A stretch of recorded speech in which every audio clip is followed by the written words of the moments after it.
Damos muchas gracias a Dios por este servicio, predicando. Pero gracias a Dios por que una vez más nos permite el Señor estar aquí ante su presencia en este día. ¿Qué le parece si oramos al Señor y comenzamos? Padre, muchas gracias te damos por tu presencia sobre todas las cosas, oh Dios. Gracias porque podemos cantar a tu precioso nombre. Te podemos alabar, Señor. Y hemos venido acá, Señor, con el deseo, con el anhelo, Señor, de que tú hables a nuestras vidas, oh Dios. Gracias por el privilegio que nos das de congregarnos, de reunirnos, Señor, en total libertad. Y nos da la oportunidad, Señor, de escuchar tu voz. Danos la gracia, Señor, para hacer tu voluntad, Padre. Y queremos ponernos en tus manos y queremos también que nos hables en este día. En el nombre de Jesús. Amén. Estamos en la primera carta a los tesalonicenses y habíamos visto hace 3 semanas, un poco más quizás, pero hace 3 semanas habíamos visto, lo último que vimos fueron los versículos finales, obviamente de 1 Tesalonicenses capítulo 1. Y habíamos visto, nada más como para conectarlo de hoy, habíamos visto cómo Pablo de alguna manera se defiende de varios ataques que él había tenido precisamente en Tesalónica. Es la iglesia donde 3 fines de semana Dios levanta una iglesia. Esto es increíble. Sin embargo, hay acusaciones contra Pablo, acusaciones severas, acusaciones graves. Entonces Pablo de alguna manera tiene que defenderse de las acusaciones que le hacen al apóstol Pablo. Y nos quedamos justamente en el versículo 12. Del 1 al 12 podemos decir que Pablo está defendiendo puntualmente, bíblicamente, su vida de integridad. Pero resulta que el versículo 13 continúa en la segunda defensa o la segunda parte de su defensa a partir del versículo número 13. Déjenme leerles el versículo 13 en adelante para más o menos tener la idea de lo que vamos a predicar esta mañana. Dice así la palabra de Dios. Estoy en la versión 60. Dice: por lo cual también nosotros sin cesar damos gracias a Dios de que cuando recibisteis la palabra de Dios que oísteis de nosotros, la recibisteis no como palabra de hombres, sino según es en verdad la palabra de Dios, la cual actúa en vosotros los creyentes. Porque nosotros, hermanos, vinisteis a ser imitadores de las iglesias de Dios en Cristo Jesús que están en Judea, pues habéis padecido de los de vuestra propia nación las mismas cosas que ellas padecieron de los judíos, los cuales mataron al Señor Jesús y a sus propios profetas, y a nosotros nos expulsaron y no agradan a Dios, y se oponen a todos los hombres, impidiéndonos hablar a los gentiles para que éstos se salven. Así colman ellos siempre la medida de sus pecados, pues vino sobre ellos la ira hasta el extremo.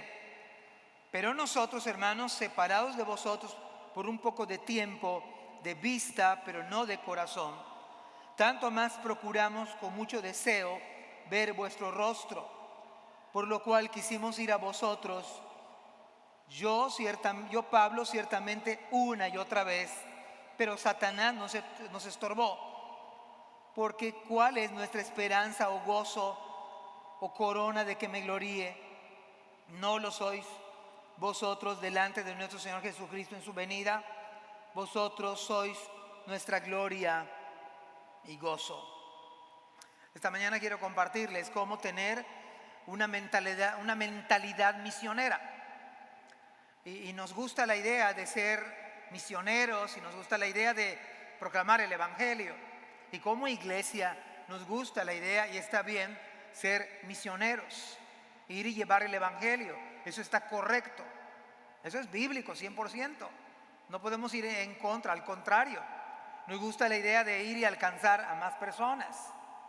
Ahora, el que escribe esta carta es un misionero y está enfrente de todo el reto de la obra misionera. Y él acaba de fundar una iglesia que es Tesalónica. Y eso es extraordinario, es maravilloso. De hecho, la gran comisión es ir y hacer discípulos a todas las naciones. Por tanto, ir y hacer discípulos a todas las naciones, bautizándolos en el nombre del Padre, del Hijo y del Espíritu Santo. Ir por todo el mundo y llevar el Evangelio. Esa es una mentalidad misionera. Ahora, yo quiero que vean a la luz de la palabra del Señor qué significa una mentalidad misionera.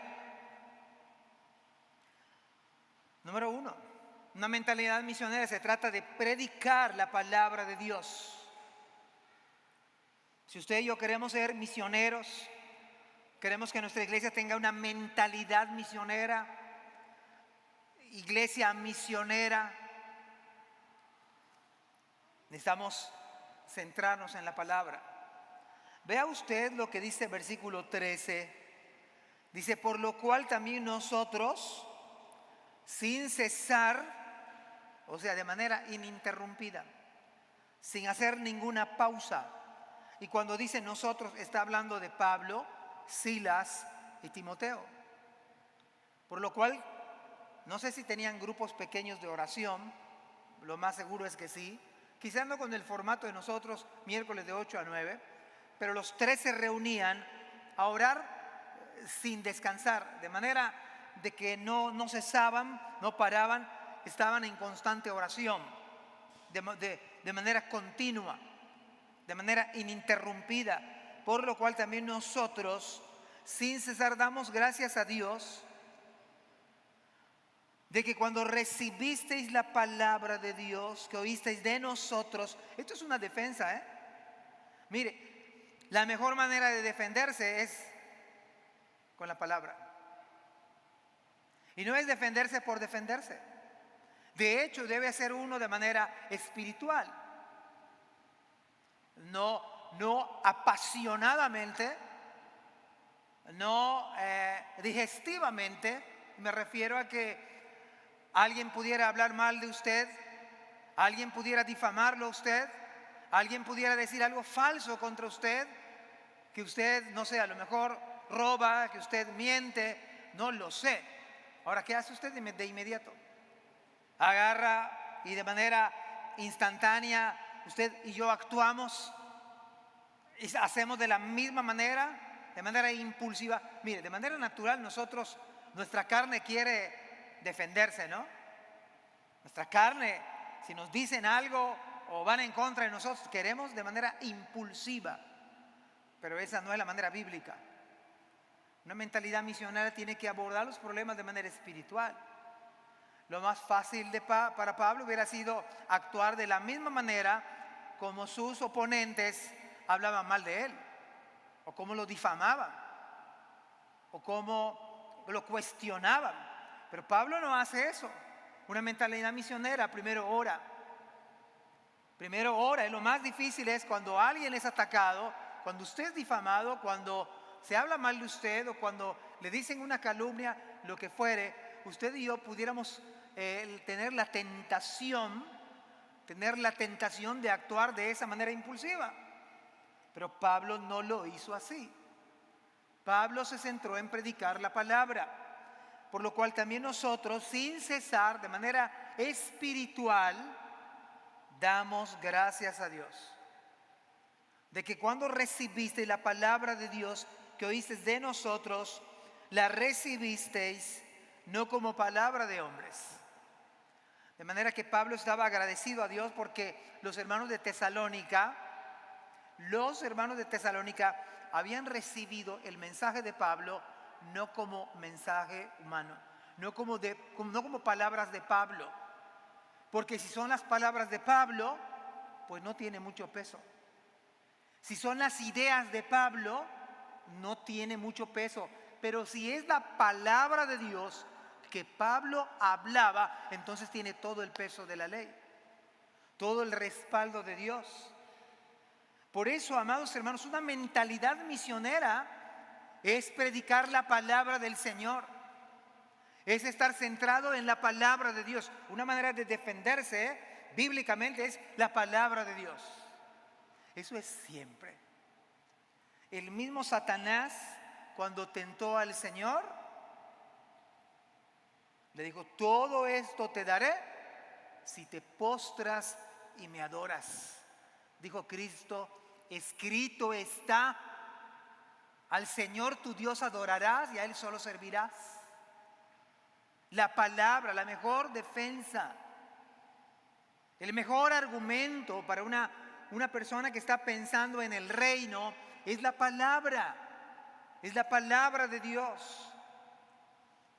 Y Pablo daba muchas gracias a Dios porque la iglesia nueva, joven, era una iglesia de 3 fines de semana, hermanos. Era una iglesia donde verdaderamente eran nuevos creyentes. Ustedes recibieron la palabra de Dios. Yo les llevé la palabra. Yo les llevé la palabra. Ustedes la recibieron no como palabra de hombre, sino que es en verdad la palabra de Dios. Pero luego dice la cual actúa. ¿Sabe que la palabra en el original es así como la pila Energizer? Es la misma palabra. En el original griego está esa palabra. La palabra sigue actuando. Sigue actuando. No solamente es poder de Dios para salvación, sino sigue actuando. Uno de los propósitos, una de las ideas de los judaizantes que perseguían a Pablo por doquiera, iba a Tesalónica y ahí iban los judaizantes. Se fue a Berea y ahí iban los judaizantes. De manera que cuando llega Pablo acá, es expulsado. Pablo y Silas sufren la oposición porque sabe Satanás que si se desacredita a Pablo, el mensaje iba a ser desacreditado. Sabe Satanás que si Pablo era puesto mal, entonces las palabras de Pablo iban a perder autoridad y poder. Por esa razón, una de las cosas que nosotros tenemos que aprender es que una mentalidad misionera es una mentalidad que se enfoca en la palabra. La iglesia es bendecida si ama la palabra, si nos enfocamos en la palabra. Yo decía hace un rato que Pablo les llevó la palabra. No fueron pensamientos de Pablo, no fueron filosofías de Pablo. Pablo les dio la leche espiritual no adulterada. Pablo les dio incluso en poco tiempo, les dio vianda, les dio alimento espiritual. Y es increíble cómo en tan poco tiempo, hermanos, esa es una clave para cada uno de nosotros. Usted en la vida cristiana puede avanzar mucho, crecer mucho en su vida espiritual de acuerdo a cómo usted y yo recibimos la palabra.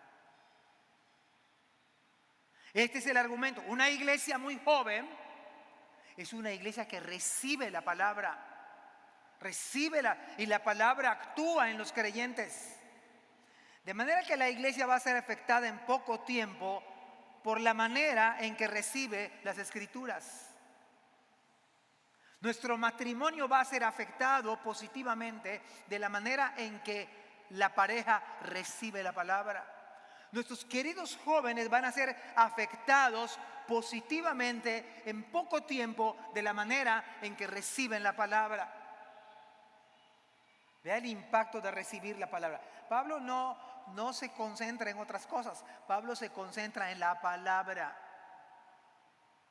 Una mentalidad misionera es centrados en la palabra.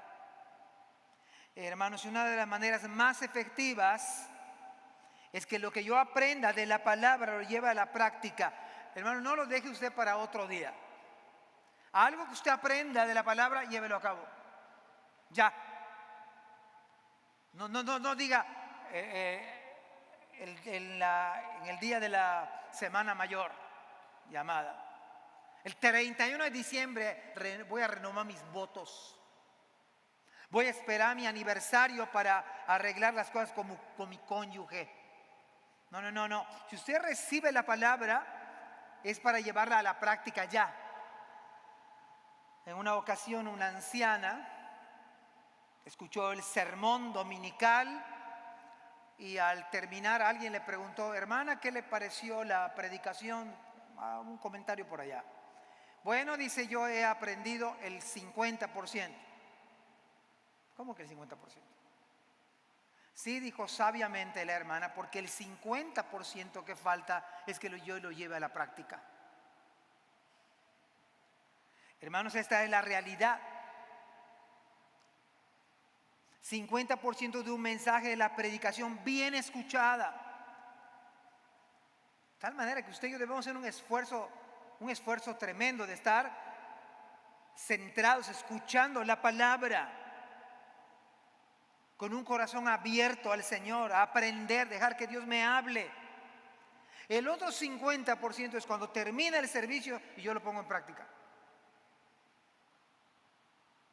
Si yo la recibo de tal manera y Dios me está hablando a mí, este sería el primer paso para que Dios haga más la obra en mí. Ahora bien, déjenme hacer unas preguntas para ustedes y para mí. Cuando usted escucha una predicación o cuando usted lee la palabra, pero particularmente está escuchando el sermón dominical, a lo mejor estas preguntas pueden ayudarnos. Dice, ¿cuáles son las áreas en mi vida que debo cambiar?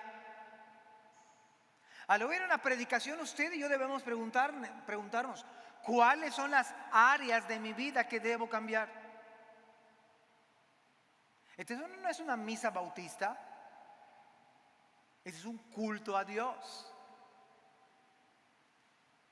Este es un lugar donde queremos predicar la palabra del Señor. Y amados hermanos, una manera práctica, sencilla, es que si usted oye el sermón, usted debe venir y usted debe y yo preguntarme a mí mismo, ¿cuáles áreas de mi vida necesito cambiar? Pero vamos a llevarlo al terreno de la realidad.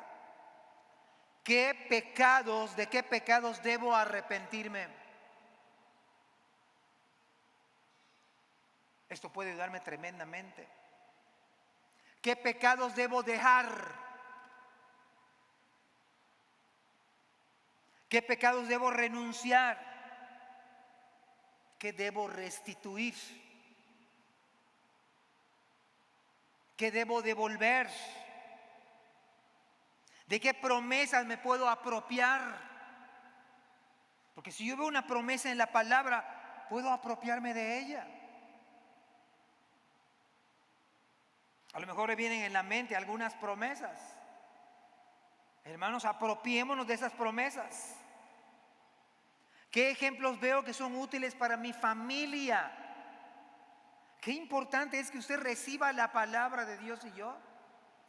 Es más, Hechos 2:41 dice, así que los que recibieron su palabra fueron bautizados. Si usted no es bautizado y es creyente, ¿qué debe hacer? Pastor, quiero bautizarme. Así de sencillo. Pero lo que estamos diciendo acá y está hablando el texto, Pablo está diciendo, por lo cual también nosotros sin cesar damos gracias a Dios. Pablo se lo habló a Timoteo, gracias a Dios por la iglesia, porque cuando recibieron la palabra de Dios que oyeron de nosotros, no la recibieron como palabras humanas de hombres, sino según es en verdad la palabra de Dios. ¿Cómo viene usted a la iglesia? ¿Para recibir la palabra? ¿Para escuchar a Dios que le hable a usted y a mí? Vea cómo cambian las cosas. Le dice, la cual actúa en vosotros los creyentes. De manera que estas preguntas pueden ayudarnos. ¿Cómo debo cambiar mi carácter? ¿Qué áreas me está diciendo el Señor? Por ejemplo, si usted y yo somos enojones, No estoy diciendo el nombre de nadie, ¿verdad? O si usted es gritón o gritona, a lo mejor por un gol que metió su equipo, está bien, grite gol con todas sus fuerzas. Así debería ser decir amén en la iglesia. En la iglesia tímidos, ¿no? Pero si juega el América o algo así, ahí sí le mete ganas, ¿no? Ahí no nos dormimos, ¿verdad? Ahí echamos porras, están los charritos. Bueno, se arma. Amados hermanos, ¿cómo debe cambiar mi carácter? Soy enojón, soy gritón. Si en mi boca con la que canto alabanzas, de repente a la semana salen sapos y reptiles. ¿Sí me explico, verdad? O sea, aquí en la iglesia canto bien bonito, pero enojado, pobre gato que se cruce en mi camino. No puede ser. La escritura dice, la cual actúa en vosotros los creyentes. La palabra actúa en los creyentes. De manera que lo que estamos viendo, hermanos, es Pablo defendiéndose sabiamente ante acusaciones falsas. Él se defiende sabiamente, de una manera espiritual. Una mentalidad misionera es centrados en la palabra, en la oración. Esa es la idea, hermanos.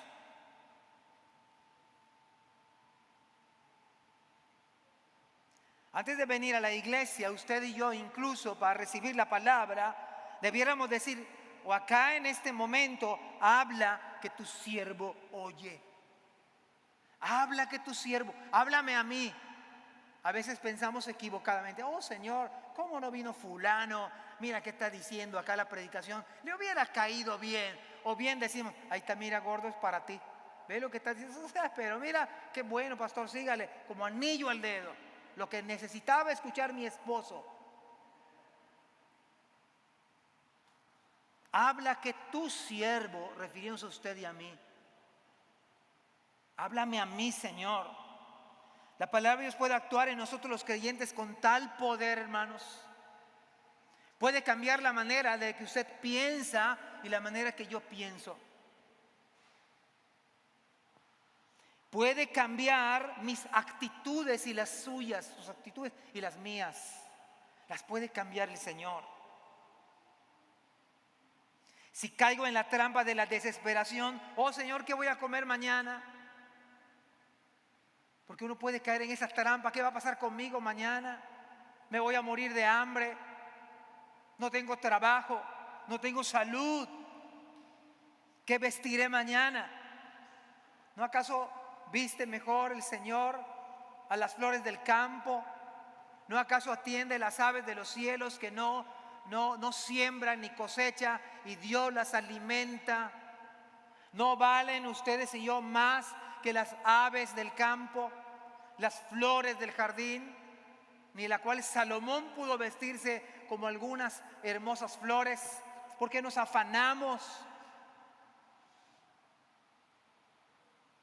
Pero si he ofendido a mi hermano en Cristo y estoy cantando a mi Dios, ¿no acaso es extraordinaria la oportunidad en la iglesia para pedir perdón humildemente al hermano que he ofendido? La cual actúa poderosamente en los creyentes, energía. Por eso Pablo y Silas, Timoteo dice, damos gracias a Dios, porque ustedes recibieron la palabra de Dios, no como palabra de hombre, sino como la palabra de Dios, la cual actúa en vosotros los creyentes. La palabra de Dios actúa, hermanos, tiene energía, tiene poder para cambiarnos. Hay poder en el Evangelio. ¿Cuándo fue la última vez que pidió perdón usted a su esposa?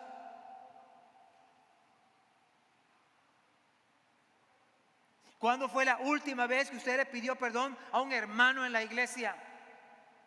No, voy a distanciarme mejor.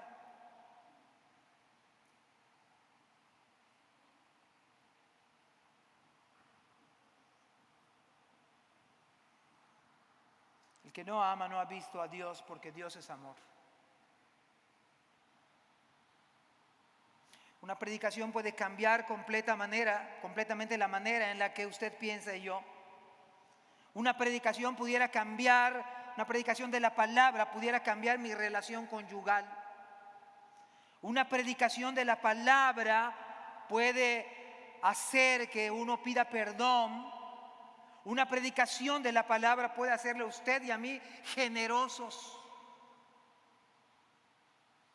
Todo por venir a la casa del Señor, como decía el salmista. Yo me alegré con los que me decían, a la casa de Jehová iremos, porque allí envía Jehová bendición y vida eterna. A lo mejor lo mejor que puede ocurrir, quizá no es que usted se vaya muy animado de la iglesia. Está animadísimo, muy animado. Eso está bien. Pero ¿sabe qué da más gozo al Señor? Cuando un pecador se arrepiente, cuando nos arrepentimos de nuestros pecados, cuando volvemos al Señor, como cuando regresó uno de los hijos perdidos de la famosa parábola. Eso da más gozo en el cielo delante de los ángeles cuando un pecador se arrepiente. Cuando usted es quebrantado por la palabra, porque la palabra actúa, hay más gozo. ¿Eso pudiera ser lo mejor que le pasa a usted y a mí? A lo mejor usted se saca la lotería, sale brincando. Pero a lo mejor sale de la iglesia quebrantado, humillado por la palabra del Señor. Pero al mismo tiempo Él levanta su rostro. Él da fuerza al cansado, multiplica a los que no tienen ninguna. En el libro de Nehemías capítulo 8, es largo el pasaje bíblico, son 12 versículos, leeré algunos. Dice versículo número 1, todo el pueblo se reunió como un solo hombre en la plaza que estaba delante de la puerta de las aguas. Y pidieron al escriba Esdras que trajera el libro de la ley de Moisés, o sea, la palabra que el Señor había dado a Israel. Entonces el sacerdote Esdras trajo la ley delante de la asamblea de hombres, mujeres y de todos los que podían entender lo que oían. Y hermanos, la Biblia dice que desde la mañana, 6 horas de lectura bíblica, no fue ni siquiera predicación, 6 horas leyendo la palabra en pie. Dice la Escritura, los oídos del pueblo estaban atentos al libro de la ley. A Esdras se le puso un estrado de madera y en el versículo 5 abre Esdras el libro de la ley a la vista de todo el pueblo, y cuando abrió el libro todo el pueblo se puso en pie. Entonces Esdras bendijo al Señor, al gran Dios, y todo el pueblo respondió amén, amén. Mientras alzaban las manos, después se postraron y adoraron al Señor rostro en tierra. Y más adelante dice la Escritura, versículo número 9, entonces Nehemías, que era el gobernador, y Esdras, el sacerdote y escriba, y los levitas que enseñaban al pueblo, dijeron a todo el pueblo: este día es santo para el Señor su Dios, no se entristezcan ni lloren, porque todo el pueblo lloraba al oír las palabras de la ley. Hermanos, la palabra de Dios es poder. Hay poder en la palabra. Si usted recibe la palabra, Dios puede hacer cambios extraordinarios en nuestras vidas. Puede cambiar nuestra mente, puede cambiar nuestro corazón. Es limpia, es pura.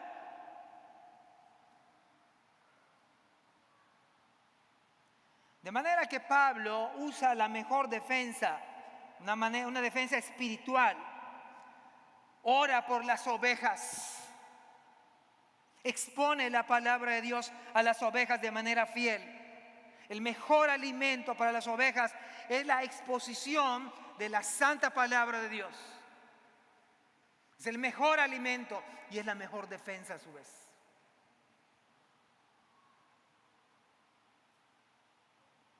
Dice Isaías 55:11, así será mi palabra, dice el Señor, que sale de mi boca.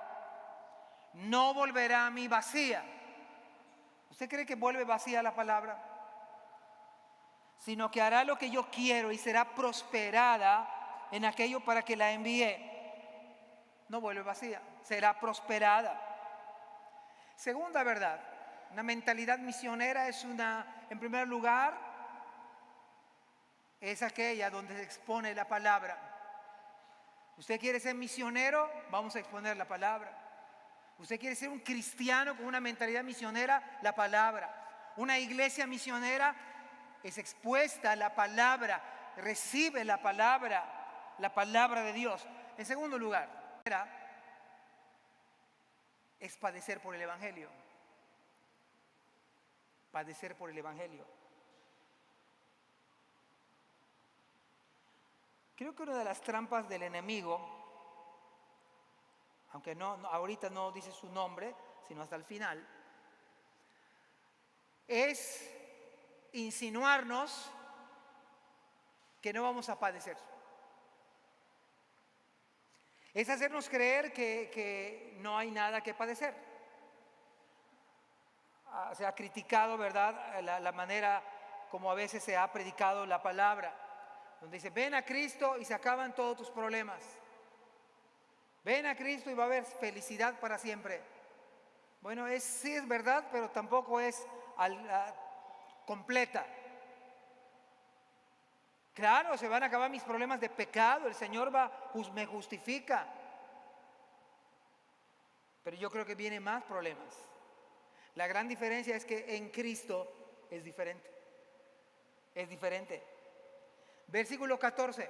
Yo también he escuchado, ¿verdad?, muchos hermanos que dicen, hermanos, lo que debemos hacer es ser como la iglesia primitiva. Y generalmente, ahora, por primitiva, no estamos dando a entender que los hermanos venían así con su mazo, ¿verdad?, y su taparrabo. Se le dice iglesia primitiva porque es las iglesias que fueron de manera primaria o las que nacieron en el primer siglo, y se le conoce como las iglesias primitivas. Generalmente cuando decimos, o la gente dice, yo quisiera que nuestra iglesia sea como la iglesia del primer siglo, la iglesia primitiva. Pero ¿sabe dónde nos lleva el pasaje? A nuestra mente. Nos lleva como buenos cristianos, ¿verdad? Vea esta cita que nos viene a la mente. Pues dice la Biblia que tenían en común todas las cosas, repartían sus bienes para que no haya escasez, comían con alegría y sencillez. Eso nos encanta, ¿verdad? En ese sentido nos gustaría ser la iglesia primitiva. Déjeme decirle nada más que a la luz de la Biblia, la iglesia primitiva, una de sus características fue padecer. Pero ¿sabe que no ha cambiado mucho esta idea? ¿Sabe que si usted y yo queremos ser como la iglesia primitiva, vamos a padecer? Es más, si usted quiere ser un cristiano devoto, un cristiano piadoso, usted va a padecer. Si queremos agradar a Dios, vamos a padecer, hermanos. Si usted no quiere padecer, vaya aquí en el centro y dice, iglesia, pare de sufrir. Nada más que es satánico, demoníaco y falso. Ahí sí le ofrecen pare de sufrir. El Evangelio dice, vas a padecer. Dice la Biblia, versículo 14, vinisteis a ser imitadores de las iglesias de Dios en Cristo Jesús, que están en Judea, pues habéis padecido de los de vuestra nación, propia nación, las mismas cosas que ellas padecieron de los judíos. La segunda verdad, una mentalidad misionera, es una mentalidad que está consciente de que hay que padecer, de que necesariamente hay que padecer. Cristo lo advirtió en las famosas bienaventuranzas del Sermón de la Montaña. Bienaventurados los pacificadores, ¿verdad?, porque ellos heredarán la tierra. Bienaventurados los de limpio corazón, porque ellos verán a Dios. Eso está bonito. Pero luego el versículo 13 dice, bienaventurados sois cuando por mi causa, vea lo que dice la Biblia. Mateo capítulo 5, vamos a buscarlo para no errar. Bienaventurados sois cuando por mi causa os vituperen.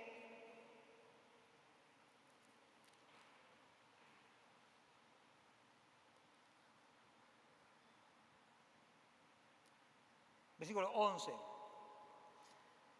Cuando por mi causa os ¿qué? Vituperen y os persigan y digan toda clase de mal contra vosotros. ¿Y cómo le titula el Señor? ¿Qué? Eres doblemente dichoso. Eres dichoso si por mi causa se burlan de ustedes. Cuando por la causa de Cristo te burlan y te persiguen y digan toda clase de mal contra ti, mintiendo.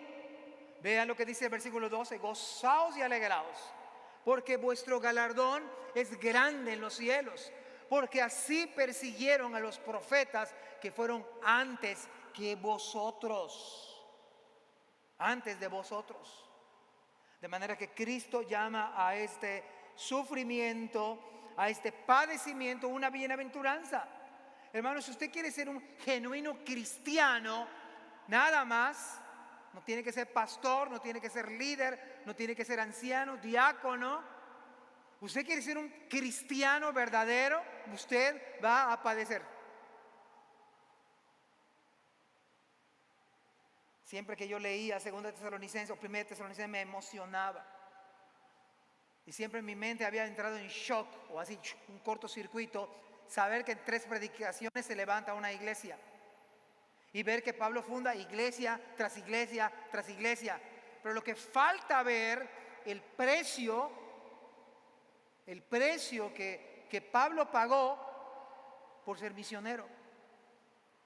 De manera que si la iglesia pretende ser misionera, hay un precio que pagar.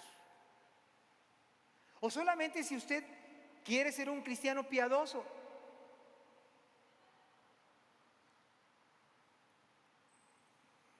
Pero hermanos, aunque esto en este momento es así como profundo, ¿verdad? Hermanos, hay aplicación día a día con esta verdad.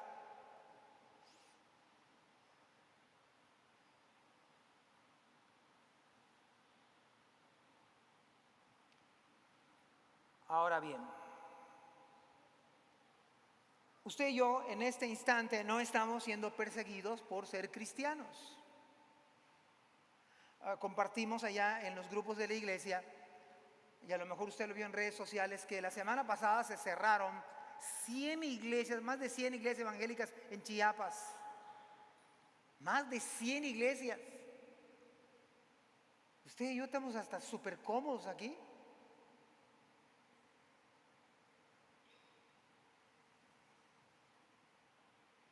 Cuando se escribe esta carta, a nosotros se nos hace casi imposible cómo poder llegar así de ser fiel como las iglesias del primer siglo, que en medio de tanta persecución, las iglesias se esparcieron, el evangelio detonó.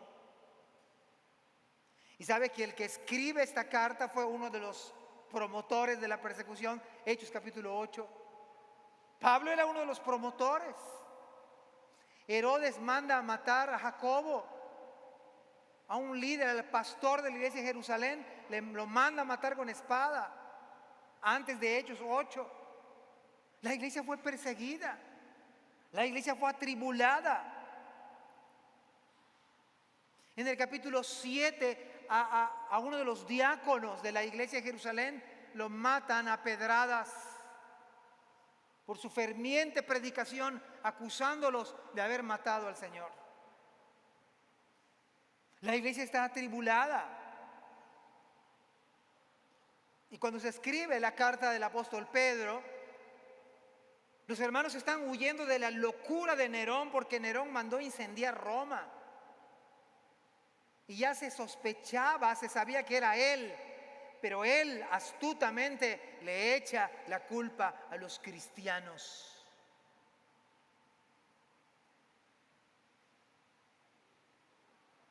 Durísimo, ¿no? Usted quiere ser una iglesia misionera, usted y yo vamos a padecer. No se extrañe, no sea algo extraño para nosotros. Así que muchos, algunos quizás de ustedes ha tenido la oportunidad de ir a Roma, o si algún joven o no sé quién vaya a ir, pero en ese coliseo romano, ahí muchos cristianos vertieron su sangre en manos de toros salvajes, víctimas de leones, siendo devorados por perros salvajes, por gladiadores, solo por ser cristianos.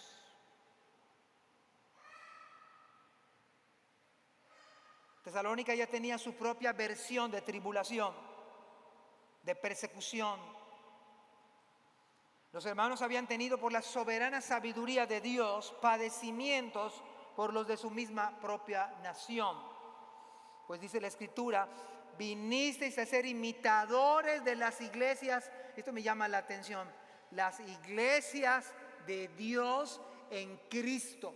Amados hermanos, las iglesias son de Dios. Una iglesia de Dios es que nada nos pertenece a nosotros. Y si la iglesia es de Dios, debo amar a la iglesia de Dios en Cristo, lo cual significa que la iglesia necesita estar sumergida en Cristo, totalmente en Cristo. En Cristo Jesús. Habéis padecido de vuestra nación las mismas cosas que ellos padecieron de los de su propia nación. Una de las marcas de ser la iglesia de Dios, como dije hace un rato, la marca de ser las iglesias de Dios en Cristo es que de alguna manera, de algún grado, hermanos, amados, vamos a padecer algún tipo de persecución. Hoy en día usted puede hasta comprar una Biblia, la versión que quiera, pero hace tan solo unos cuantos siglos usted podía morir quemado en la hoguera. Hay un pueblito aquí por el campamento de Aquil donde hay una comida típica. ¿Cómo se llama ese lugar? Pues resulta que en Maní, ahí estuvo el brazo de la Santa Inquisición.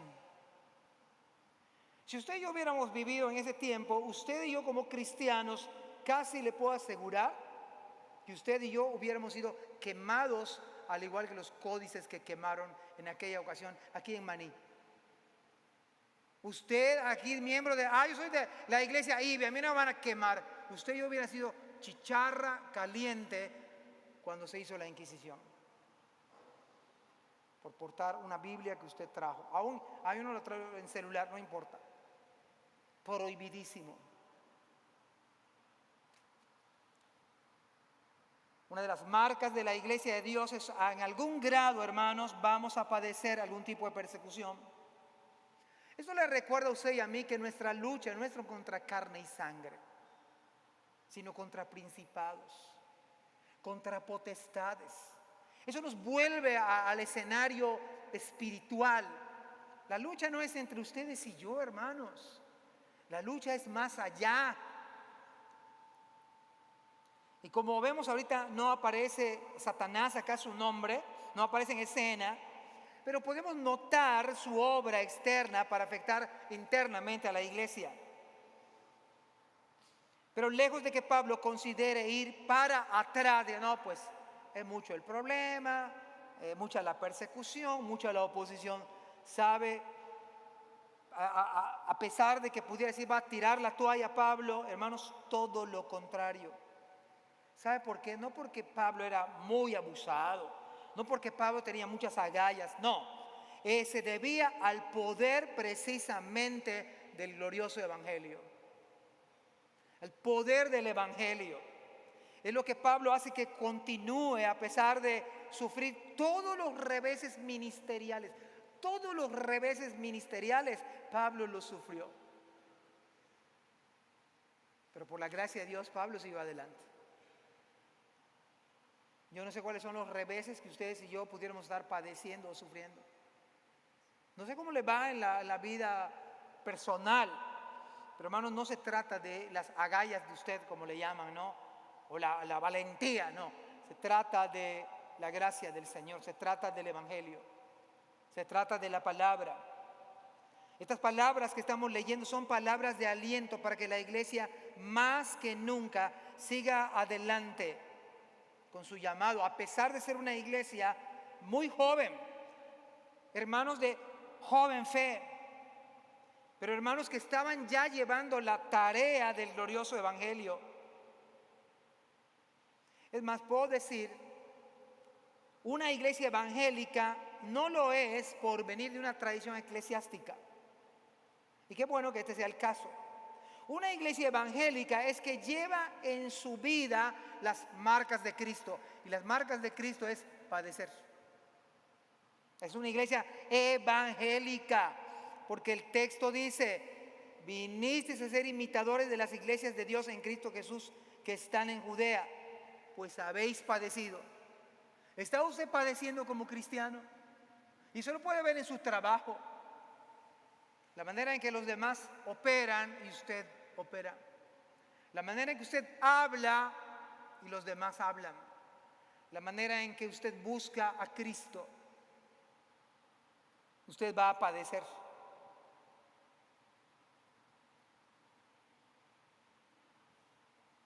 Si la iglesia es propiedad de Dios y está en Cristo, Pablo no solo debía permanecer, sino animar a la iglesia.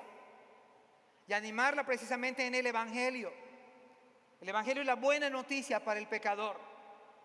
Pero el Evangelio puede ser buena noticia al que tuvo que padecer.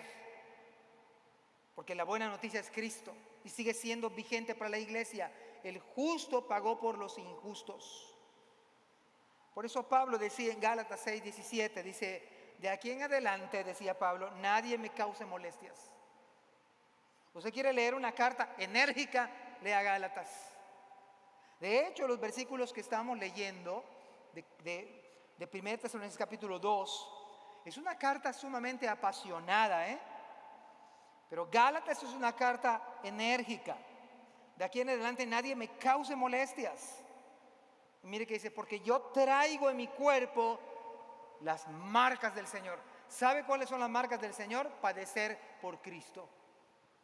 Esas son las marcas del Señor. Padecer por Cristo. Si alguno padece como cristiano, dice el apóstol Pedro, no se avergüence. Padece como cristiano, ni siquiera como pastor, como misionero. Si alguno padece como cristiano, mire que lo estaban persiguiendo por el loco Nerón, a los hermanos, a los expatriados. Y Pedro dice, si alguno padece como cristiano, no se avergüence.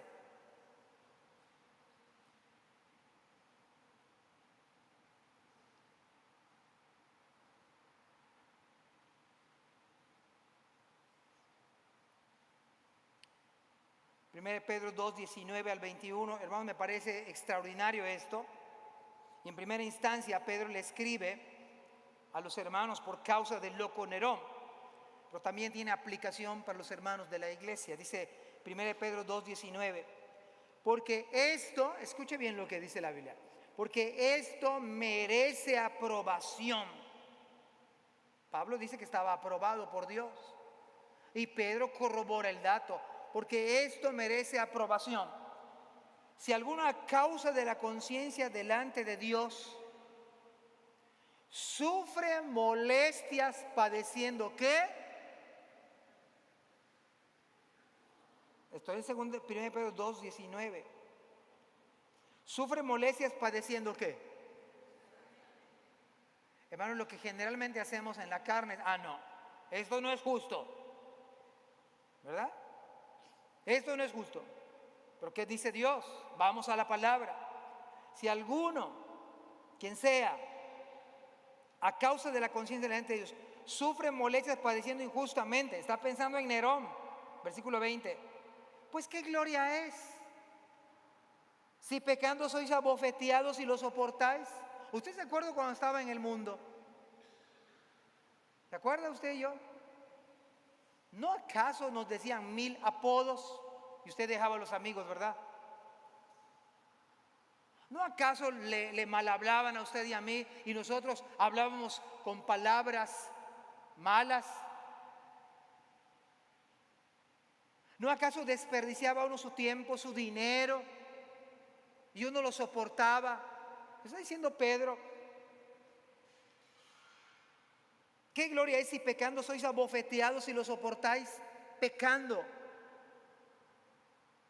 Mas si haciendo ¿qué? Lo bueno, ¿qué? Sufrís y lo soportáis. Esto ciertamente es aprobado delante de ¿quién? Haciendo lo bueno sufrís y lo soportáis. Esto merece aprobación delante de Dios. Mire lo que dice. Pues para esto, óigalo bien. Usted va a decir, pastor, creo que el apóstol Pedro se equivocó. Se equivocó. ¿Cómo va a padecer injustamente?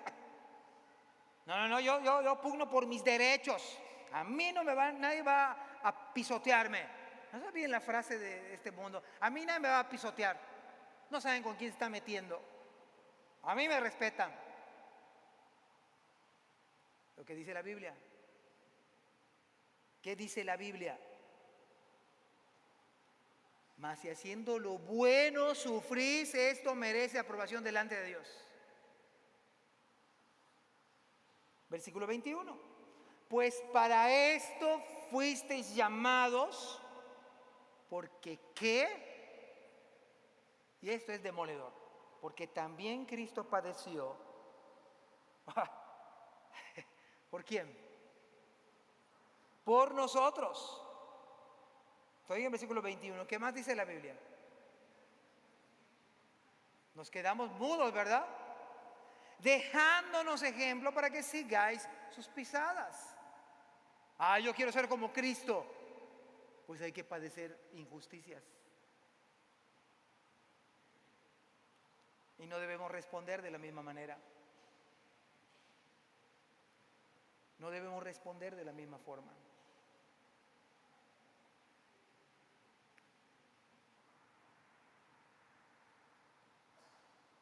Los hermanos somos llamados a sufrir las injusticias en ese tiempo de un loco llamado Nerón. Le echó la culpa a los cristianos. Cuánto más en la iglesia de Dios en Cristo. Estamos en Cristo Jesús. ¿Ven que nos afecta la palabra? Es buena para nuestra alma. Versículo 15 dice, los cuales mataron al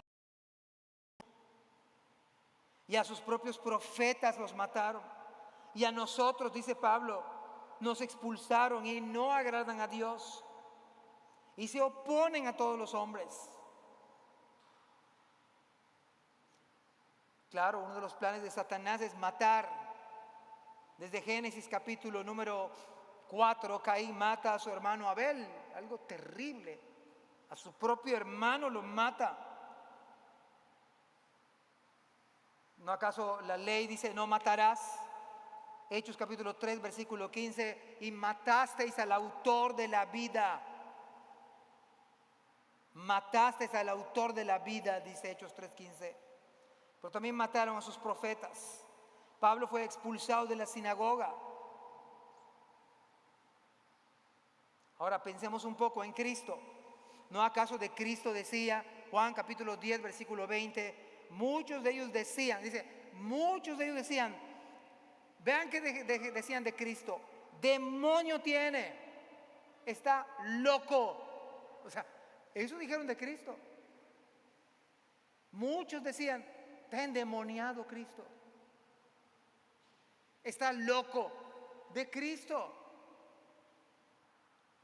demonio tiene, está fuera de sí. ¿Por qué le oís? Mateo capítulo 11 versículo 19 dice, vino el Hijo del Hombre que come y bebe, y dicen, he aquí un hombre comilón,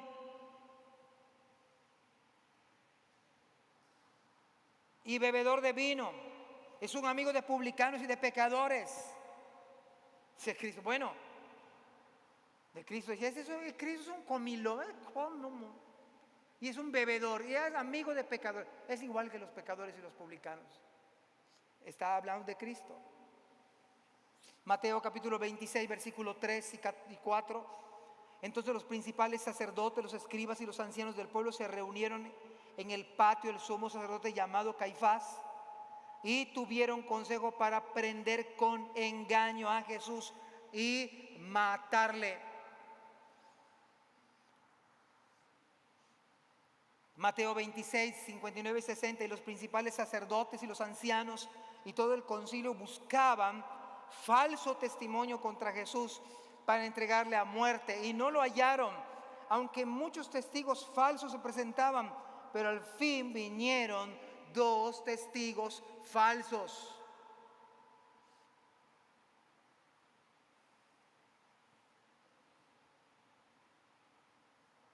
Hermanos, si usted es cristiano, usted tiene una mentalidad misionera, usted y yo necesitamos aprender de Cristo, a sufrir injustamente, a padecer por causa del reino. Si usted quiere ser la iglesia de Dios, la iglesia invariablemente va a sufrir. Vamos a sufrir. Pero hermanos, si es la iglesia de Dios en Cristo, va a prevalecer. Porque es de Dios y está en Cristo. Mire de los profetas, 1 Reyes 22, 7 y 8. Y dijo Josafat: ¿hay aún aquí algún profeta de Jehová por el cual consultemos? El rey de Israel respondió a Josafat: aún hay un varón por el cual podríamos consultar a Jehová, Micaías, hijo de Imla, mas yo le aborrezco porque nunca me profetiza bien, sino solamente mal. Me cae mal ese profeta, pura cosa mala me profetiza. Sí, también a los profetas los mataron. Si no, pregúntale a Jeremías cómo la pasó en su predicación. Versículo 16. Ahora, me parece que acá Satanás está trabajando en todos en estos versículos que estamos leyendo, está operando, aunque ahorita no aparece. Pero ve el versículo 16, impidiéndonos hablar a los gentiles para que estos se salven. Hermanos, una de las cosas que va a hacer Satanás o va a tratar a la iglesia, de que la iglesia se distraiga, de que la iglesia no lleve el evangelio a los que se van a salvar. Y Satanás va a tratar de oponerse, de estancar a la iglesia, de adormecer a la iglesia, de distraer a la iglesia para que otros se salven. Decía Pablo: nos están impidiendo hablar a los gentiles para que otros se salven. ¿Sabe por qué lo hacían los judíos, los judaizantes? Porque ellos no concebían cómo los gentiles iban a ser salvos por la palabra. Y hacían todo lo posible para que no les llegue el evangelio. Pero dice el versículo 16, segunda parte: así colman ellos siempre la medida de sus pecados, pues vino sobre ellos la ira hasta el extremo. Ya Dios se ha colmado de los judíos.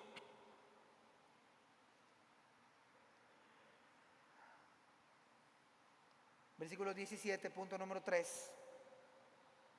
Una mentalidad misionera es centrado en la palabra, padeciendo por el evangelio. Y la tercera verdad es que Pablo tenía un interés genuino por los discípulos. Un interés genuino, hermanos.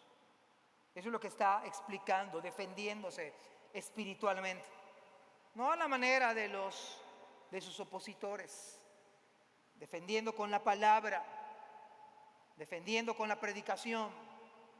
Y todos los versículos del 1 al 12 de 1 Tesalonicenses. Pero nosotros, hermanos, una de las acusaciones, antes de leer el versículo 17, una de las falsas acusaciones que se le hacía a Pablo, la gente empezó a decir: Pablo no quiere regresar a verles. No, es que a Pablo le buscaron todo. Lo que pasa con Pablo es que no quiere regresar a verles. Por eso Pablo, por esa razón, está escribiendo Pero nosotros, hermanos, separados de ustedes por un poco de tiempo, de vista, pero no de corazón. Pablo amaba a las ovejas, hermanos. Pablo verdaderamente eran, digamos, sus hijos espirituales, en el positivo sentido. Tanto más procuramos con mucho deseo de ver vuestro rostro. Por eso es intensa la carta. Es una carta, versículo donde se abre Pablo. Tenemos ganas de verles. Me muero de ganas de ver su rostro. Y aunque es de vista, pero no de corazón, aunque no les veo, yo verdadera, genuinamente tengo un interés por la vida espiritual de las ovejas.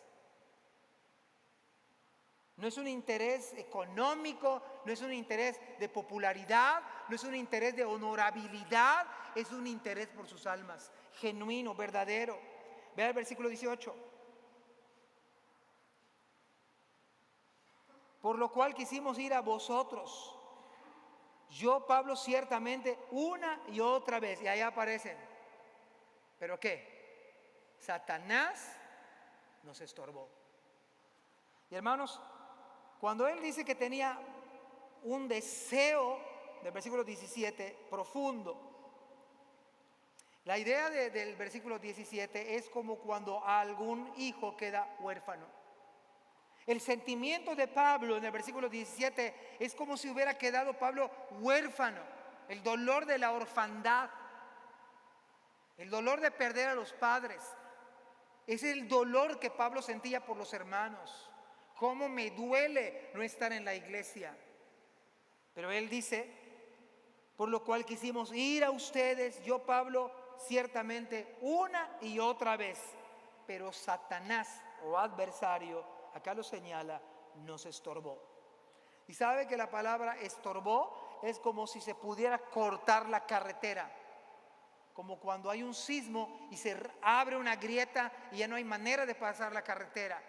Bueno, Pablo dice, yo estaba procurando ir, pero Satanás abrió la carretera. O como si hubiese algo, un montículo que imposibilite. O como cuando se viene a una carretera, se deslava y caen rocas en la autopista y ya no hay manera de pasar. Es lo que está diciendo Pablo. Yo he querido ir una y otra vez y Satanás nos estorbó. Pablo creía en la soberanía de Dios, sin embargo, él está diciendo, Satanás nos estorbó.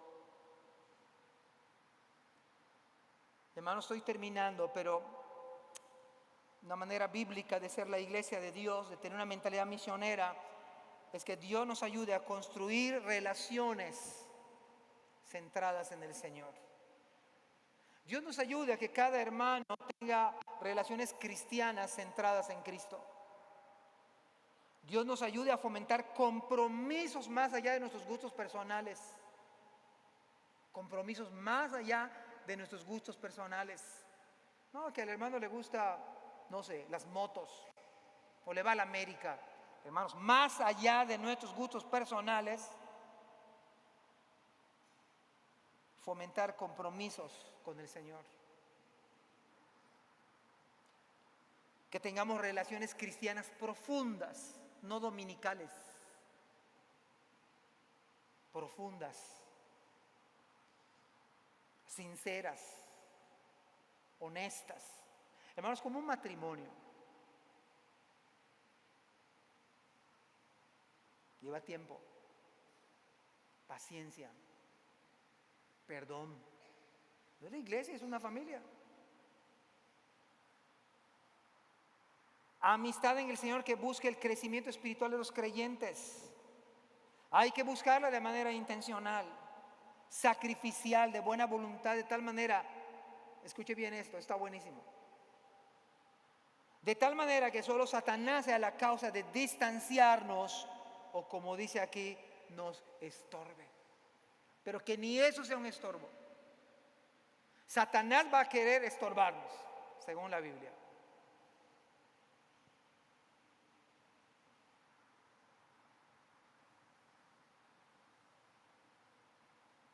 También nos indica que el león rugiente está despierto, que no descansa, que no se demora, que apenas le damos oportunidad, ataca. Y ataca implacablemente, sin importar el daño que pueda causarnos. Ya que Satanás no ama, no tiene sentimientos, no se apiada de ninguno de nosotros, sea pastor, diácono, líder de alabanza, miembro de la iglesia, visita, no tiene sentimientos. Hará todo lo posible por resquebrajar nuestros lazos de amor cristiano y de amistad en el Señor. La buena relación de Pablo, Silas y Timoteo con la iglesia, Satanás la quiso dañar. Pero ¿sabe una cosa? Como Dios es soberano, aún en ese ataque satánico, Dios lo utilizó para que Pablo escribiera 1 Tesalonicenses. ¿No es glorioso el Evangelio? O sea que a pesar del ataque de la oposición, Dios utilizó esa oposición para que Pablo escribiera 1 Tesalonicenses y nosotros después de 2000 años leyéramos y nos edificáramos. Cómo el Evangelio es glorioso. Cómo al final Dios tiene siempre la victoria y es soberano. Finalmente, dice versículos 19 y 20. Porque ¿cuál es nuestra esperanza o gozo o corona de que me gloríe?